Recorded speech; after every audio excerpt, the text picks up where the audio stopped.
I thought that Oda couldn't top last chapter's humor with the pessimism of Usopp, but I was wrong. This chapter's even better. And now we finally see who's going to square off against who. One Piece, Chapter 462, Adventures of Oars. Well, hello, my brothers and sisters of the Nerd Nation. I, as always, am Jim, and I'm here to bring you another review on the marvelous and wonderfully woven tale that is One Piece. Now, our last chapter, of course, saw everybody sort of separating off and going their own way, in different groups and things like that. And ultimately, the chapter ended off with the farce of a wedding between Absalom and Nami, and had them being pronounced as man and wife, and him being just about to kiss the bride.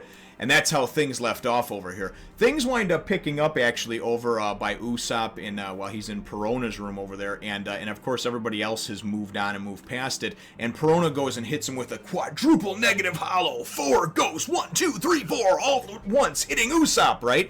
And the funny part is, I thought that it was good in the last chapter when he's like, I'm already negative and this and that, so it has no effect on me.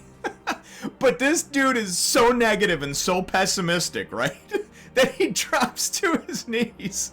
But after these ghosts go through him, all of a sudden they go and they bow down and they start thinking negatively of themselves. And it starts affecting Mistress Perona, and she starts going and thinking negatively. I love it. And they're like, he's so confident about his pessimism. He's like, there's nobody that can beat me at being pessimistic. And then I think about it.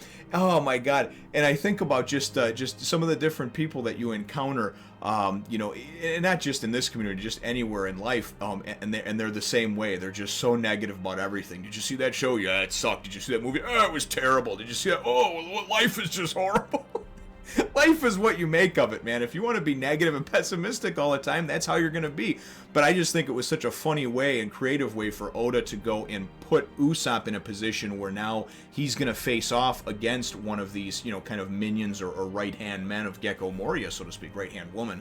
And I thought it was kind of cool. It puts Usopp in more of a position of power as opposed to the usual kind of cowardly running and, and screaming, being scared sort of thing. So I thought that part was great. We wind up going and getting a bit of a check-in over here with the fight, which we haven't seen in a few chapters now, between Ryuma, the master samurai swordsman, and of course Brook.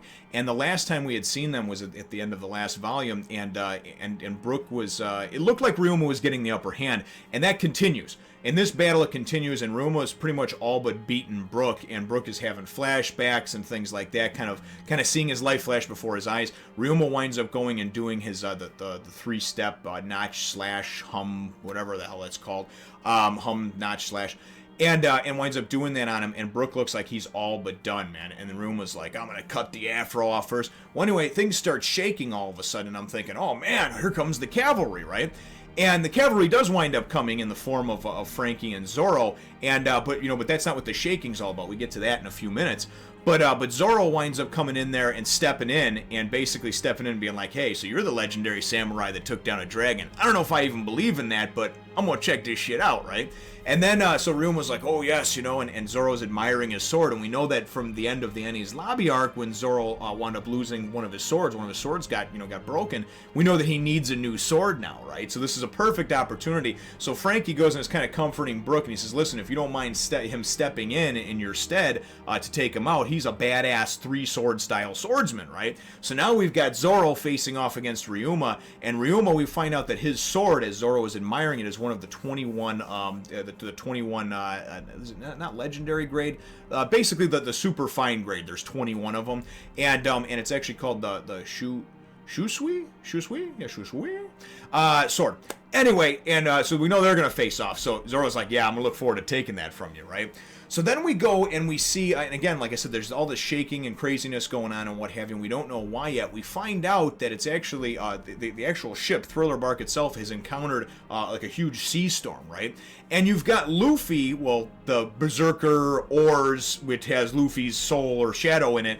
You've got him going and jumping up on the mast and trying to go and pull chains and turn sails and kind of directing things. A bunch of zombies wind up getting sent after him to go and cut him down, because obviously he's not following falling in line with the rest of the zombies, and he all of a sudden disappears and reappears. They're looking for him. He reappears and he's, come, even though I'm not rubber, Gatling, and just starts just destroying and taking out all these freaking zombies, you know. Then we go and we see Sanji towards the end of the chapter, and Sanji had split off, from Frankie and Zoro at some point when they were in Perona's Wonder Garden, so he could go and try to rescue Nami. And he winds up going. The chapter winds up ending off with him going and busting into the church or what have you. Absalom was trying desperately to get this kiss from Nami, and even though she's unconscious and lifeless, so to speak, at this point, because of the shaking and the craziness that's going on because of the waves, I guess, that Thriller Bark's been hitting, they show a bunch of shots of him like just like missing, not hitting her, and then all of a sudden Sanji busted and he's like, that's it, you must be the one, I'm here to save Nami, you know.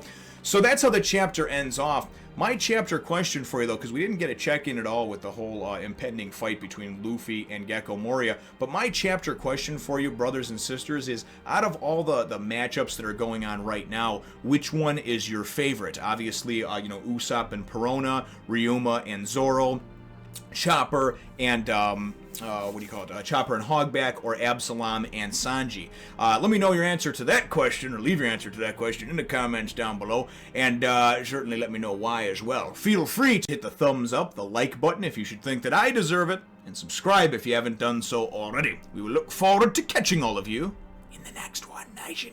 Follow me on Facebook and Twitter and check out my other channels, and as always, thanks for watching.